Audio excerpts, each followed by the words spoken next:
कि बीजेपी बिहार का fake account और फेक पेज बना हुआ है, और उस पेज को जब मैंने खोला तो देखा कि उस पर जनसुराज का प्रचार चल रहा है, प्रशांत किशोर का प्रचार चल रहा है। तो ये बहुत गलत बात है। किसी भी राष्ट्रीय दल का, पार्टी का फेक अकाउंट खोलना और फिर उस अकाउंट को जो है गलत उपयोग करना, हमने साइबर सेल में केस की इसको शिकायत लिखा है और हमने कहा है कि तुरंत इस फेक अकाउंट को बंद किया जाए। और इस तरह का जो है घटिया हरकत जो है जो लोग भी कर रहे हैं उनको हमने आगाह किया है कि ऐसा काम नहीं करें। इस तरह का जो है अनिश्चित रूप से करवाएं। उनका प्रचार चल रहा है तो अब किसका इशारा है ये उनको सोचना है, लेकिन बीजेपी बिहार का फेक अकाउंट बना करके अपना प्रचार करवाना ये तो गलत बात है। प्रधानमंत्री नरेंद्र मोदी 20 तारीख को आ रहे हैं। 20 जून को जसौली में सिवान के धरती पर प्रधानमंत्री नरेंद्र मोदी जी आ रहे हैं और लाखों जनता सारण, सिवान, गोपालगंज का पलके बिछाकर उनका इंतजार कर रहे हैं।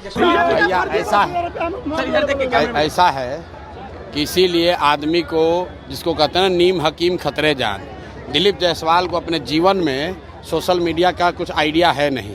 इनके पिताजी के पिताजी को सोशल मीडिया हम लोगों ने सिखाया है। जिस अकाउंट की वो बात कर रहा है, सब लोग ध्यान से सुन लीजिए, जिस अकाउंट का बात दिलीप जायसवाल कर रहे हैं वो भाजपा के 2 लोग आज से नहीं 2016 से चला रहे हैं। और उस आदमी को ये भी नहीं समझ है कि ये भाजपा का कोई पेज नहीं है, ये फेसबुक ग्रुप है जिस पर कोई भी जाकर कुछ भी लिख सकता है।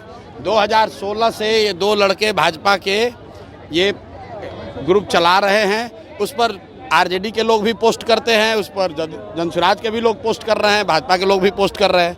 उनको जो केस किए हैं तो उनको कहिए कि तुम्हारा तो सरकार है ना, तुम जाओ और डीजीपी के साथ जाओ, और उसमें अगर एक भी चीज़ गलत निकल जाएगा तो प्रशांत किशोर राजनीति से संन्यास ले लेगा। लेकिन अगर नहीं निकला तो इसको हाथ जोड़कर दिलीप जायसवाल को पूरे बिहार के युवाओं से माफ़ी मांगना चाहिए। इस आदमी को कोई समझ नहीं है। इस आदमी को एक ही चीज़ का समझ है कि कॉलेज कैसे कब्जा किया जाता है। दिलीप जायसवाल का हिस्ट्री आपको बता देते हैं। दिलीप जायसवाल का हिस्ट्री ज़रा सुन लीजिए।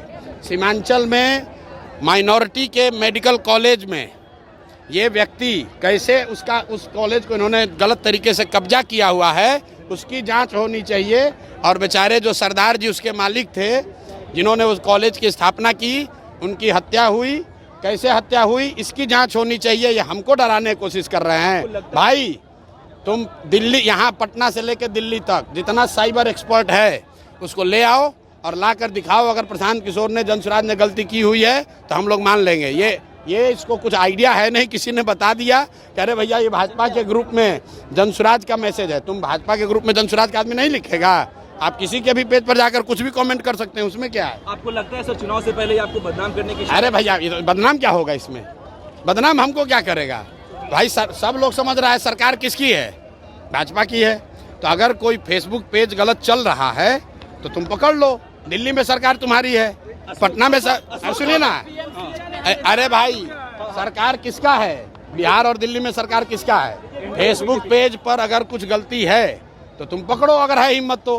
पत्रकार वार्ता काहे कर रहे हो? और साथ में ये भी कह रहे हैं कि जिस कॉलेज को कब्जा करके बैठे हुए हो उसका भी जांच करा लो, अपनी ही सरकार से करा लो कि उस कॉलेज का मालिक कैसे बने हो। अशोक चौधरी ने कहा है कि आपके ऊपर ज्यादा बात नहीं करेंगे, आपको ज्यादा बराबर नहीं बनाएंगे, ज्यादा नहीं। ठीक बात है। अशोक चौधरी के लिए कल मैंने कहा कि हम लोग जानते हैं कि नेता दल बदलते हैं, लेकिन अशोक चौधरी बिहार के सर्वदलीय नेता हैं। इनके बाबूजी कांग्रेस में, ये खुद जदयू में, बेटी लोजपा में और दामाद आरएसएस भाजपा में। तो भाई एक ही चीज़ बचा हुआ है, आरजेडी। अब घर में 1-2 और कोई भांजा भगीना होगा, उसको भतीजा को उसको आरजेडी में भी डाल दे। तो ये बिहार की जनता देख रही है कि ये एकमात्र परिवार है जो कि चारों पांचों दल में है। कोई भी किसी दल को वोट दीजिएगा, अशोक चौधरी जी को उसमें लाभ ही लाभ है। एक सवाल, मोदी आ रहे हैं, अरे मोदी जी आ रहे हैं तो आप लोग देखिए कि सब जिला से